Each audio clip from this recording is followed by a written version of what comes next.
वर्षा को खातिर नक जो मैंने आसी एथारे रक्तदान शिविर योगदान देइचंदी एवं निज तरफ रक्त देइचंदी से भली योद्धा केवल भारत वर्ष में नरेंद्र मोदी जी ही संभव हो पारिछि।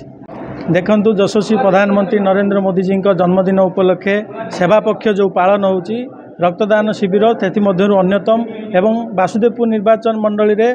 आजिर ये जो रक्तदान शिविर अनुष्ठित हो जाइछि एथिरे देवदुर्लभ कार्यकर्ता भारतीय जनता पार्टी एवं साधारण लोकंकर योगदान रक्तदान शिविर रे बहुत आनंद एवं उत्साह सहित समस्ते स्व इच्छा रक्तदान करुचंती। एथिपाई मो तरफ समस्त को आंतरिक शुभेच्छा एवं अभिनंदन। आपण केते कोन रक्त आसवार आज हबो एवं प्रतिकूल परिस्थिति जे वर्षा हो देखंतु सकाळू आपण माने देखि पारथुबे प्रतिकूल परिस्थिति जोरदार वर्षा चली किंतु वर्षा को खातिर नक जो मैंने आसी एथारे रक्तदान शिविर योगदान देइचंदी एवं निज तरफ रक्त देइचंदी से भली योद्धा केवल भारत वर्ष में नरेंद्र मोदी जी ही संभव हो पारिछि।